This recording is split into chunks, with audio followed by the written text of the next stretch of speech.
A wealthy businessman wakes up to find his $3 million yacht flooding with seawater. Then he looked overwhelmed. He climbed out of the cabin to check on the situation, but as soon as he poked his head out, he was dumbfounded. He saw a lone container floating out of nowhere in the vast expanse of the sea. It hit his yacht right in the middle of the sea. The rich businessman saw that his boat was tilted. He lowered the canvas to slow down the yacht's speed to prevent more seawater from pouring into the cabin. He then pulled out a telescopic steel pipe and inserted it into the gap between the container and the hull. He tried with all his might, trying to pry the container away, but after 2 hours of prying, the steel pipe was bent, but the container was still stuck in the hull of the ship. Seeing that this didn't work, the rich businessman had to think of another way. Just then, he suddenly saw a hole in the corner of the container, so he rushed into the cabin. From the locker, he lifted a heavy sea anchor. Then the rich merchant cautiously jumped onto the container. He threaded the end of the twine through the small hole, tying a dead-end knot. The other end is tied securely to the metal clasp of the anchor. After making sure it is securely tied, the rich merchant takes the anchor in his arms and threw it into the sea. With the currents and the pressure of the tug, then the container loosens a little. The merchant turned the rudder in the opposite direction. He managed to pull the container safely out of the hull, but the hole in the hull was too big. The seawater was still pouring into the hull. The rich merchant saw that the water level was up to his thighs. The old man tried to start the pump to drain the water, but the motor only hummed slightly. Then it stopped working completely. There was nothing else to do. The rich merchant took the risk of hoisting the sail, turning the bow of the boat in the direction of the sea breeze so that the notched side of the boat completely exposed to the water. With the water no longer pouring into the hold, the large container drifted further and further away. The rich merchant finally breathes a sigh of relief. After a simple repair, he unpacked all the electronics on the deck to dry. Then he opened a bottle of glue, poured in the adhesive, mixes well, applied around the gap in the hull. Then use nylon wire material, seal all the gaps, press down firmly. After making sure that no more seawater would come in, the rich merchant sawed off a table leg and thinned the end with a knife. Poke it into the pump and drain the water manually. After a full day of work, the merchant was exhausted, but in order to survive, he didn't dare stop. He immediately removed the batteries from under the deck, connected to a sun-dried radio. He tried to call for help, but no matter how much he turned the knob,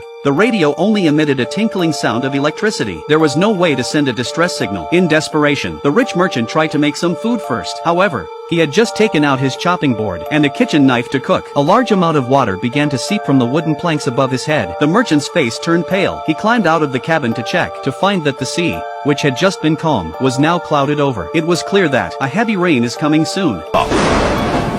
Storms at sea. How terrible is it? Just one wave of the sea can overturn a 20-ton yacht. The old man in the cabin can't react, losing his weight and hitting the spars. He collapsed on the spot. When he woke up, he found a huge hole in the deck from the waves. The water that had poured into the cabin was now up to his thighs. The old man didn't have time to think. In a force 4 storm, climbing out of the cabin with difficulty, pulling out his lifeboat, ready to escape, he ties a rope securely to the railing of the yacht. Then with great effort, throwing the lifeboat into the sea. After watching the lifeboat float some distance away, the old man gives the rope a strong tug. The lifeboat starts to inflate itself. As he watches the lifeboat fully expand, the old man pulls it back with all his might. Then he jumped onto the raft, putting up the rain shelter. Exhausted, he passes out. When he wakes up again, the sea is calm, and the yacht that was towing him had by now sunk more than halfway. So the old man hurriedly pulled the rope closer to the yacht. Before the yacht sank completely, he took all the canned food and supplies he could carry to the lifeboat. Then he watched as his beloved yacht sank completely into the sea. But even so, the old man didn't give up hope of survival. In order to determine his position as quickly as possible,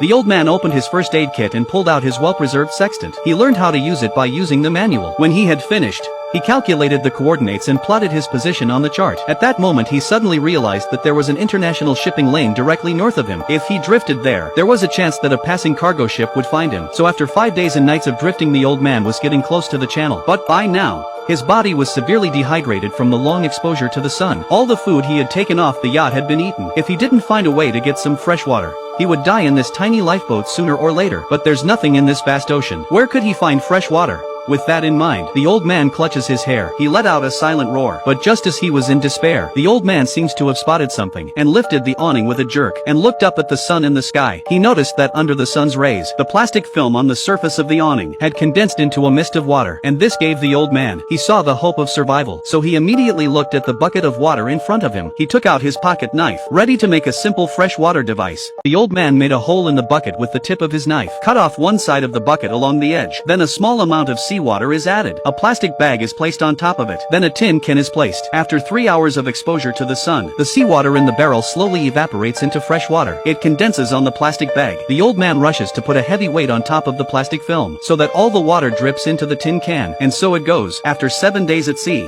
The old man. He finally got his first sip of fresh water. But at night, the old man was asleep. Suddenly he was awakened by the sound of a siren. He looked up and saw a huge cargo ship passing slowly by. So the old man fished out a flare, firing one after another into the sky. In a flash, the whole sky was covered in red light. But until the old man had fired all his flares, the freighter didn't stop at all. Watching the lights on the freighter farther and farther away from him, the old man was in despair. He fell to his knees on the life raft. He gave up trying to survive, but the fear of death kept reminding him, if only he had tried harder, there might be a chance of survival. So the old man kept looking around the raft, looking for other ways to attract the attention of the freighter. Then it occurred to him that there was a sextant manual in his case. He had an idea. He tore it out one by one. He rubbed them together and threw them back into the box. When he had finished, he lit the last match to set the pages alight. But no matter how hard the old man tried, the ship never stopped. Instead, a sea breeze swept by. It blew the burning flames straight out of the box. As he watched his lifeboat burn to the ground, the old man panicked. He pulled down his awning to try and put out the fire, but he couldn't stand still and leaned back. He went into the sea with a plop. In a flash, the cold water, mixed with endless despair, wrapped around the old man's body. The last vestiges of his will to live were extinguished, and so the old man stared blankly out at the sea. The life raft was burning to the ground. He gave up the struggle, but just as the old man was about to lose consciousness, beside the raft, a glimmer of light suddenly appeared. The old man saw this, immediately opened his eyes wide, and saw that it was a yacht, searching the sea, and so his fire for survival was rekindled. He swam to the surface with all his strength, and finally,